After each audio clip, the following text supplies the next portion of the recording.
Welcome back to Cassius and Helder Show. With me, I've got trainer, coach, and the man in charge of the Suntans, Danny Vaughan. How are you, sir? Good, Jay. How are you? I'm very well, very well. Good, oh, Bit of a disappointment for Derry with his world title fight pulling through. Richard Abril, some sort of virus. He's in action at the Echo Arena. How important is it that he keeps his motivation and does a job Friday? Well, that's the thing. Is, you know, it's a potential banana skin. We've just got to keep professional, turn up and do a job on Friday night.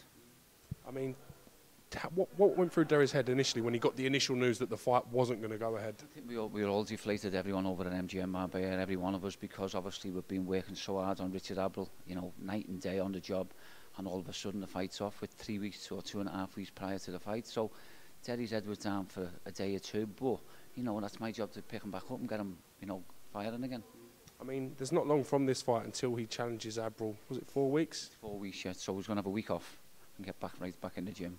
So, I mean, the 8 rounds are due as well on Friday. If it happens, if it goes in the first round, obviously we're not in control, but the rounds would be good for us. Just box behind the jab and try not to get any cuts and niggles or anything. That's the plan. I was just going to mention that it would be a catastrophe if Derry suffers a clash of heads or something along those lines. Taking the fight, I mean, okay, he's in good nick and everything, but, like, you know, listen, you know, everyone needs, you know, you need paying, everyone's working, you know, you've got to eat. So at the end of the day, you know, he's got to eat. So we're a little bit nervous over it, obviously, like everybody else is, but, you know, as I say, if he just gets in and does a job, everything should be fine. Will that affect the tactics going into this fight then? Because obviously, as you say, he's going to look to hide behind the jab a bit more and be a bit more defensive? A little bit more defensive and, you know, pick the shots what we've been doing for Abril. You know, what we've been working on is let not go out the window and put it into practice on Friday as well. Do you know what I mean? I read on Twitter that you're working with Jamie Conlon now. Can you confirm that? That's confirmed, yeah. Jamie is now signed with MGM with Daniel. He's now training him, yeah. So he'll be fighting April, May sometime now. Yeah, and he's a top kid. Have you seen him? I have. I've had the pleasure of watching him twice in Ireland. He's top draw, yeah. His brother's pretty good as well, to be honest. He's a top kid, Michael, as well. Yeah, really, really good. He is indeed. Yeah. How is the camp coming on at the moment? Everyone's working towards their fight dates. It's brilliant. I mean, you know, you just go to Marbella yourself. You know, Daniel. You know, the facilities, Slante, the food.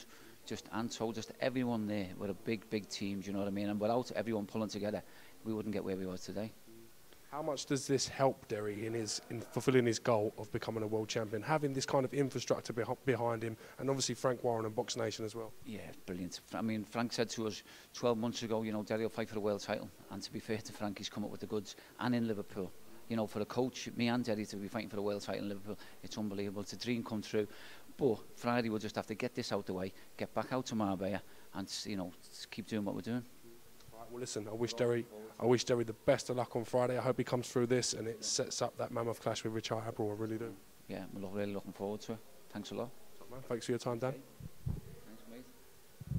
Thanks, big fella.